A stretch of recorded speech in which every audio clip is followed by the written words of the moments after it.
Welcome. For years, the debate between science and philosophy has raged. So we've come to Exair's efficiency lab to solve it once and for all. With us is Professor Prenurious, and from a local college, Professor Gilbeam. Gentlemen. Today's debate has no bounds in terms of questions, but we do ask that our contestants restrain themselves to avoid any fisticuffs that happened in the pre-show. Yes, just please allow me to apologize one more time for my previous outburst, but I find it difficult to contain myself when someone disagrees with the immutable truth that there is not, nor ought there be, any food so exalted on the face of God's gray earth than that prince of foods, the muffin. Okay, Dr. Efficiency, I'm sorry, I just like cupcakes better. Yeah, very well then. Today's debate will be lightning round style. Each of you have been giving a buzzer. Professor, yours makes the traditional buzz sound. And Professor Prenurious, as you requested, yours makes the sound of a lightsaber. Let's get started then. First question, what's the most efficient way to transport yourself? That's easy. It's the radio cycle. With a top gain ratio of 7.9 to 1, I can be to work in less than an hour, assuming there are no more than 31.7 cars per mile. Time is money, Professor. If we both leave for work from your house at the same time, my car and I can be to work in 20 minutes. I can have 40 minutes of productivity under my belt just in the time it takes you to say radio cycle. Well, I think I can see both sides, so we're going to call this one a draw. Next question. Which is better, open pipe blow-off or using an engineered air nozzle? Well, better is a subjective term, man. I mean, it all depends on the person's needs, justifiable or not. Please clarify. That's easy. The open pipe is like driving my car to work. It gets me there quickly and effectively. All I need to do is get to work, and it gets me there every time.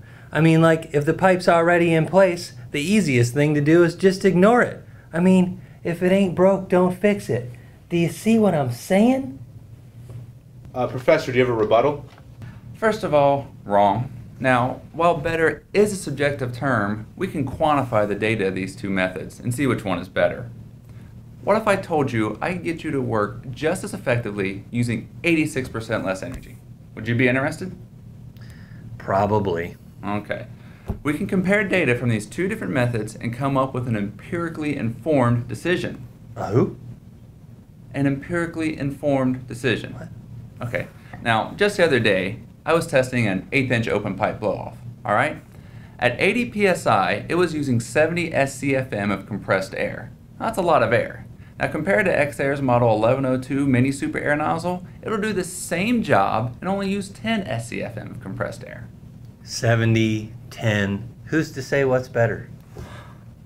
Your own electric bill is going to tell you what's better. I mean, most people pay about 25 cents per 1,000 cubic feet of compressed air. Now, in 28 hours of use, that 1102 is going to pay for itself in energy savings. Clearly the professor did his homework and wins this round. Next question. Who is the greatest guitar player of all time? Again, a very subjective term, but for his overall innovation and ability to stay current, Eric Clapton is the man. When he's on tour this summer with Roger Daltrey. Are you crazy? I mean, Eric Clapton was good, all right, and Roger Daltrey had his day.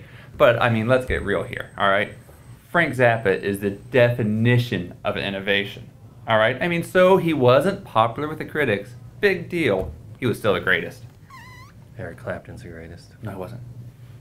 Well, I've checked our sources on this one, and using total record sales, Clapton's the clear winner. What? No way! How can you... Professor, one more outburst, and you're done. You'll get yours. We have one final question. Gentlemen, are you ready? Why are Exair's super air nozzles super? Exair's super air nozzles are super because they use far less air than open pipe, they have noise level reductions of up to 10 dBA, and every Exair super air nozzle meets OSHA's CFR 1910.242B. There you go, game over, you lose. Zappa rules, you hippie.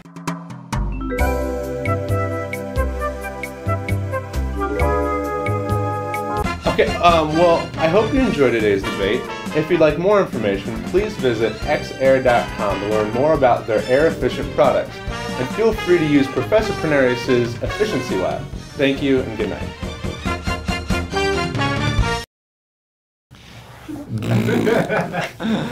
You're not taping yet, though, are you? Oh, yeah. Oh, you are? You know much better than I. You know much better than I. You know much better than I. You know much better than I.